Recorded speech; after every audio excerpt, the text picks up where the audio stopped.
I think it's actually good. I'm looking forward to a new year. Yeah. In some ways, maybe with markets, things are somewhat predictable. So you know that okay, Q1 might be slow. Some parts of the markets will do well. Some parts, everybody's expecting a crash, like the crypto space. So it's going to be an interesting next few months. Yeah. That just gives me a hint that it's going to be an interesting conversation this morning. So please join this segment, all right, Business Express, by sending messages to WhatsApp 0809-444-0981. You can also watch live on YouTube. We're streaming live on YouTube. Smooth FM Lagos is what you type in the search box to subscribe and find us, all right? So, Onome, over to you. What are the talking points for today? I have a few things in front of me to look at. First, a frustration for lack of jobs for Nigerians. Do you think unemployment is still a priority for this government? I mean, it's always a priority, but the reality is the government can't do everything. And in some ways, if you look at it, this government is in a way a sitting duck, right? 2022 or 2021 is almost gone. By next year, elections are what's going to be almost on everyone's mind. So there's really not much time left for the government to do anything. I think for most people, it's to be what's with the next administration do. That's really is where the focus is, because right now, the most the government can do is to set policy. That's the most they can do right now. To settle what exactly?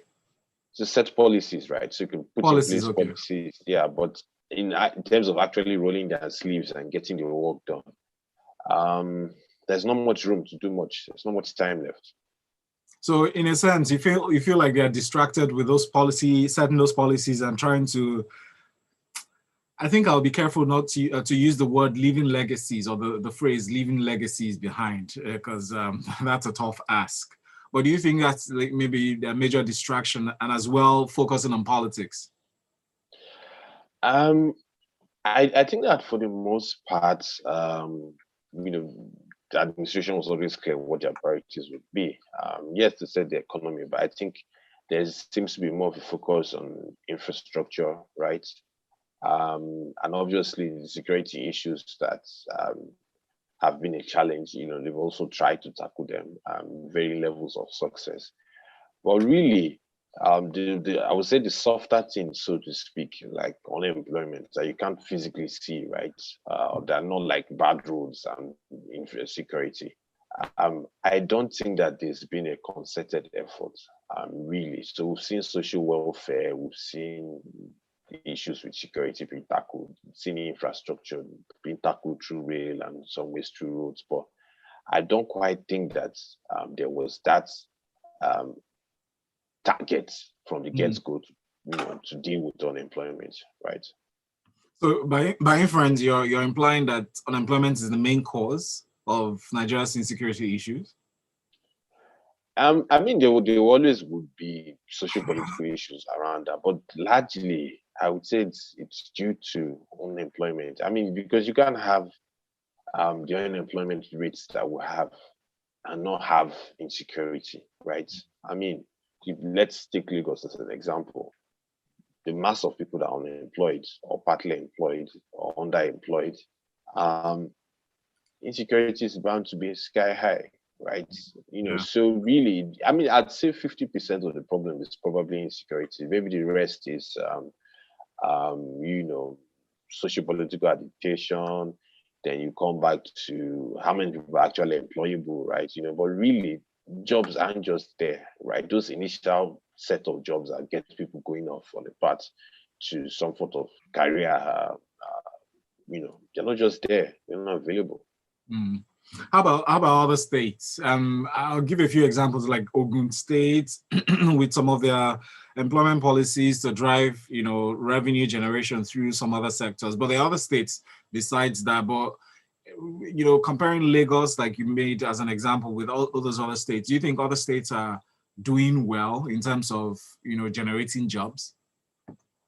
I think a lot of the states really are slacking, right? I mean, so even the Lagos state government, Lagos, by virtue of its position in the country, by virtue of its ports, by virtue of being an industrial base of some sort, um, can easily run on autopilot.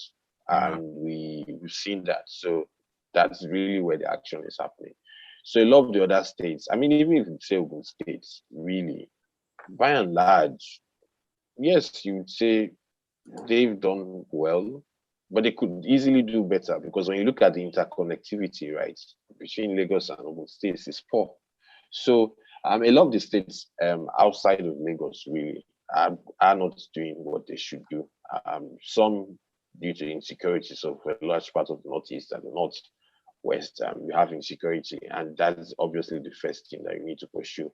But some I would say is it's just a pure misallocation of resources. So sometimes I see that there's a focus on infrastructure more than education, more than entrepreneurship, and just creating the right environment.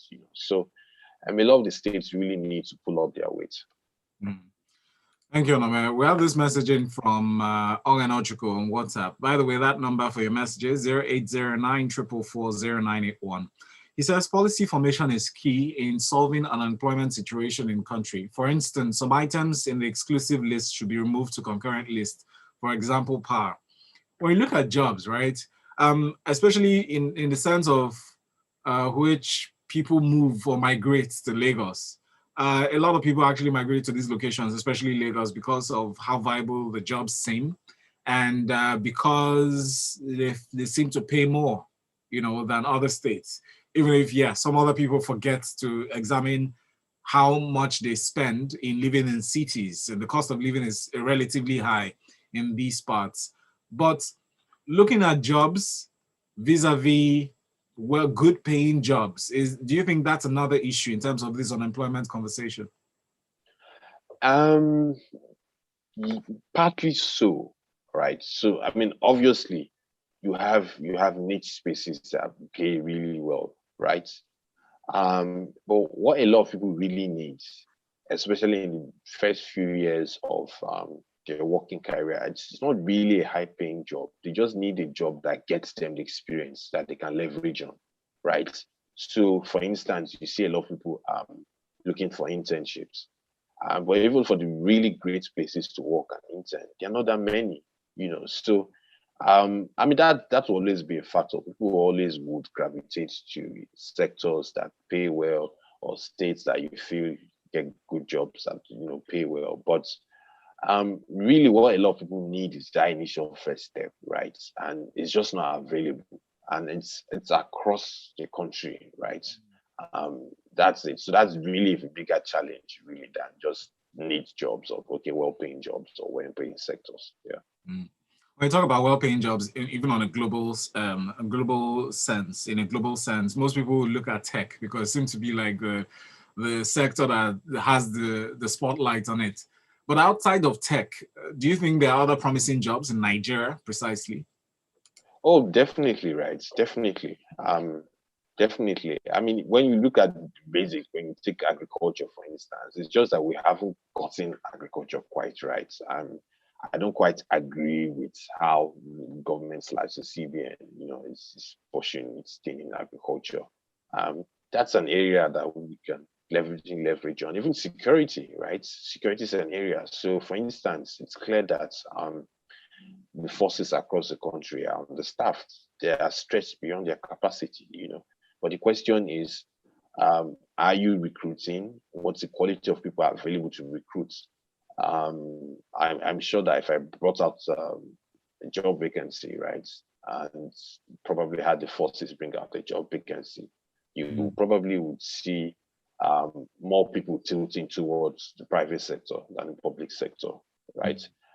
So definitely there are so many other areas aside tech. I mean, entertainment is there. Like if you look at across the broad horizon, then literally every sector in the economy, we are scratching the potentials really. So even with entertainment, we don't have enough entertainment lawyers. We don't have enough A&R people, right? And that's just entertainment. Even with Nollywood, we don't have enough qualified people. I was talking with someone who's in the industry. A lot of the post-production we need to do is done outside the country. And the reason why that is done is the people in Nigeria just don't have the experience to do quality post-production. So, I mean, there's just room for a lot of outside of tech really, and even within tech, beyond coding and all that, there are so many people who can carve a career in core tech, but they don't have the experience. So really, it's a lack of experience. It's a lack of uh, great education, right? Yeah. And that's really where the issue is. Thank you so much for that. Yinka sends the message here. It says, we keep hinging insecurity to unemployment, but Onome, there will always be unemployment. So does that mean we won't be safe? How about we look at injustice?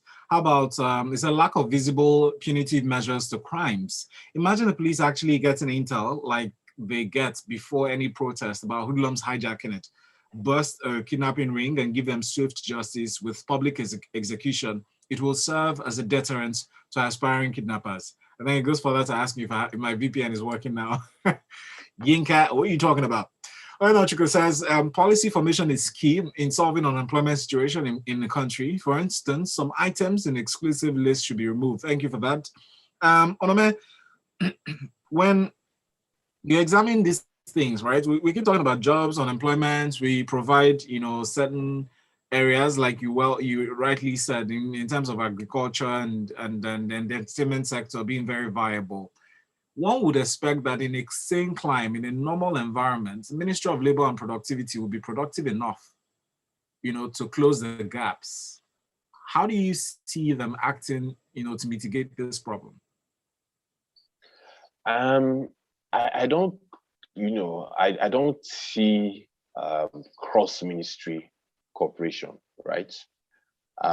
Because really, in order to get anything right, we have to see cooperation across the ministry. So, for instance, one of the things we always argue about is that the education system is so poor in terms of having a modern syllabus, right? That falls under the purview of the Ministry of Education. But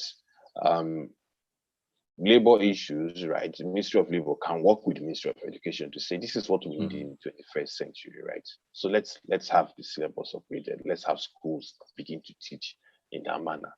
And I would say really that what we should see more from the Ministry of Labor and Employment is policy, because I mean, maybe the philosophy or the overriding philosophy of the current administration, but there's a limit to how many people government can employ.